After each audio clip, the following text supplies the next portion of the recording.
नमस्कार. Respect health या आयुर्वेद चॅनलवर आपणा सर्वांचं स्वागत आहे. जमेल तेव्हा हा पदार्थ चावून चावून खा.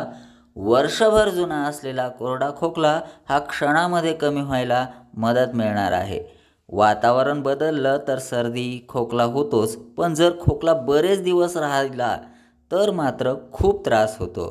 त्यातल्या त्यात कोरडा खोकला असेल तर मात्र घसा दुखतो, छाती दुखते, शरीर कमजोर होतं, सतत खाकरत राहतो, बेडका किंवा कफ पडत नाही, धूर, वातावरणातील धूळ किंवा जंतू यामुळं घशाचा किंवा श्वसनाचा त्रास होतो. यामुळं कोरडा खोकला येतो.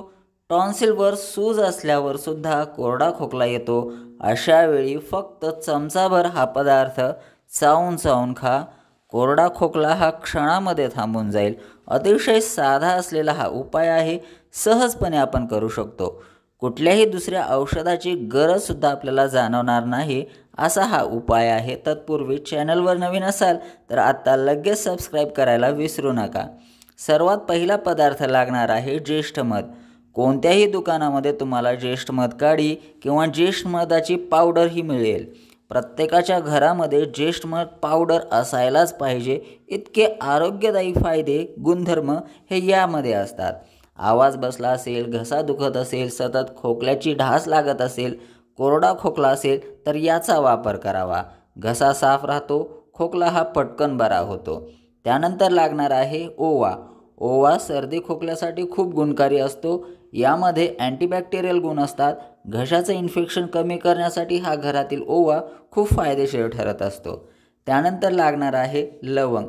लवंग थोडीशी तिखट गुणांची असते. शिवाय घसा दुखत असेल, खोकला लागलेला असेल, इन्फेक्शनमुळं घशाची घरघर सुरू असेल, अशा वेळी लवंग ही उपयोगी ठरत असते. आता बघा, अर्धा चमचा ज्येष्ठ मधाची पावडर, थोडासा ओवा आणि एक फूल असलेली लवंग ही एकत्रित चावून चावून खायची आहे. त्याचा रस पूर्णपणे आपल्या घशापासून पोटापर्यंत जायला हवा. त्यानंतर आपल्याला 1 ग्लासभर कोमट पाणी प्यायचं आहे. बघा, या उपायामुळं कितीही जुना असलेला जो कोरडा खोकला आहे, वर्षभर जुना असलेला कोरडा खोकलासुद्धा कमी होतो, पटकन थांबतो. घसा दुखत असेल, घशामध्ये इन्फेक्शन असेल किंवा कफ असेल तरीसुद्धा या उपायामुळं तो थांबणार आहे. कोरडा खोकल्यावर अतिशय उपयोगी ठरणारा हा उपाय नक्की करून बघा आणि हा व्हिडिओ जास्तीत जास्त लोकांपर्यंत शेअर करायला विसरू नका. धन्यवाद.